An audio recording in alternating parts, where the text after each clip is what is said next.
बिस्मिल्लाहिर्रहमानिर्रहीम। अस्सलामुअलैकुम वरहमतुल्लाहि वबरकातुहू।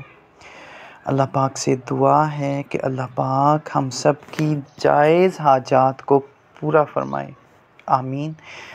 अगर आप हमारे चैनल पर नए हैं तो चैनल को सब्सक्राइब कर दें, बेल के बटन को दबा दें ताकि हमारी आने वाली तमाम न्यू वीडियोस के नोटिफिकेशन आपको बआसानी मिल सकें और आपके इल्म में इजाफ़ा होता रहे। जो अमल हाज़िर खिदमत है इसे नमाज तस्खीर कहा जाता है, यानी कि नमाज के ज़रिया से हम लोग तस्खीर कर सकते हैं, चाहे वो तस्खीर दिलों की हो, अवामुन्नास तस्खीरुल खल्क़ हो, तस्खीर दुनिया, तस्खीर दौलत, तस्खीर इज़्ज़त व शोहरत कह लें। उसके बाद तस्खीर यानी कि मलाइका की फ़रिश्तों की तस्खीर, ऐवान, जिन्नात, मौकलात, देव और परियों की तस्खीर तक शामिल है। इस नमाज को आप जिस नीयत से पढ़ेंगे इंशाअल्लाह उसी तरह का ये फ़ायदा देगी।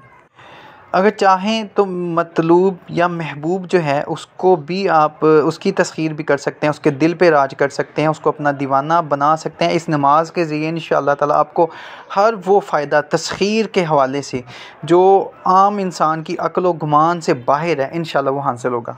अमल इसका सुन लीजिए। अमल बड़ा आसान है, वक़्त आपने एक रखना है। अगर तो आपने तस्खीरुल खल्क़ करना है, तस्खीर दुनिया, तस्खीर दौलत है, तो फिर आपको परहेज़ करने की ज़रूरत नहीं है। लेकिन अगर जब आप ये चाहते हो कि आपके साथ मलाइका की दोस्ती हो जाए, जिन्नात की दोस्ती हो जाए, फ़रिश्तों की, परियों की दोस्ती हो जाए, वो हाज़िर हो जाएं और आपकी हर तरह से मदद करें, तो फिर आपको परहेज़ करना पड़ेगा। बड़ा गोश्त, कच्चा प्याज, लहसुन वगैरह यानी कि बदबूदार चीज़ों से और हर तरह के गोश्त यानी कि तर्क हैवानात करते हुए आपको फिर ये अमल करना है। 4 रकत पढ़नी है, वक़्त एक रखना है इशा के बाद, इशा के फ़ौरन बाद पढ़ लें, तहज्जुद के वक़्त पढ़ लें। टाइम एक आपने रखना है, टाइम का आगा पीछा नहीं करना, और पाक साफ़ लिबास हो, जगह मुअत्तर हो, पाक साफ़ हो, तन्हाई में हो और सुकून के साथ आपने ये पढ़ना है। करना आपने ये है कि 4 रकत नमाज तस्खीर की नीयत से आपने बांधनी है।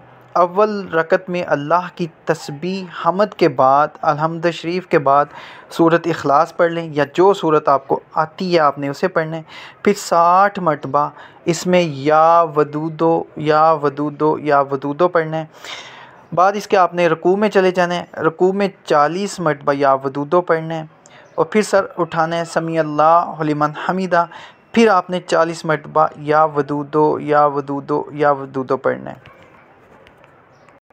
और जब अल्लाह अकबर कह के सजदे में चले जाना है तो अल्लाह की हम्द के बाद, उसकी सना के बाद, सुबहान रब्बियल आला के बाद आपने या वदूदो फिर 40 मरतबा पढ़ना है। फिर सर उठाना है अल्लाह अकबर कहने के बाद, जब कायदा में होंगे फिर 40 मरतबा या वदूदो पढ़ना है और फिर दूसरा सजदा आपने करना है, और उसमें भी अल्लाह की तारीफ़ के बाद, सुबहान रब्बियल आला के बाद आपने 40 बार या वदूदो को पढ़ना है।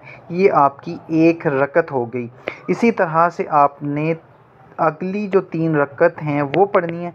नीयत आपने जिस तरह की करेंगे, जिस तस्खीर के लिए करेंगे, इंशाअल्लाह ताला अल्लाह पाक आपकी वो मुराद को पूरा फरमाएंगे। इंशाअल्लाह चंद हफ्ता में अल्लाह के फ़ज़ल से महबूब हो, इंसान हो, फ़रिश्ता हो, जिन हो, मलाइका हो, रूह हो, कोई जिस्म हो, कोई बुज़ुर्ग की आपने हाज़िरी करना हो, उनका दीदार करना हो, तरह तरह के फ़वाइद से, यानी कि आप जिस मकसद के लिए इस तस्खीर नमाज को पढ़ेंगे इंशाअल्लाह ताला वो मकसद हासिल होगा। हर शख्स, वैसे आप खुला पढ़ना चाहें तो हर शख्स मती व फरमाबरदार होगा।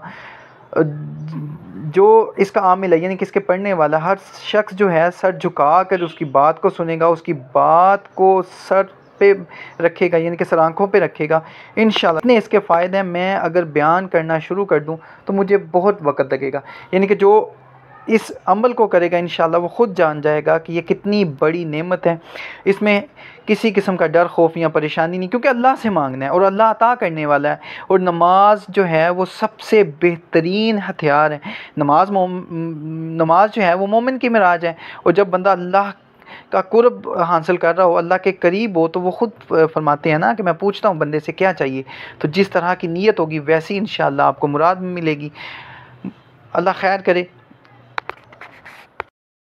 आप जो कुछ हासिल करना चाहते हैं दीन और दुनियावी लिहाज से, ज़ाहरी और बातनी रूहानी एतबार से, इंशाअल्लाह अल्लाह पाक आपको ज़रूर नवाजेंगे।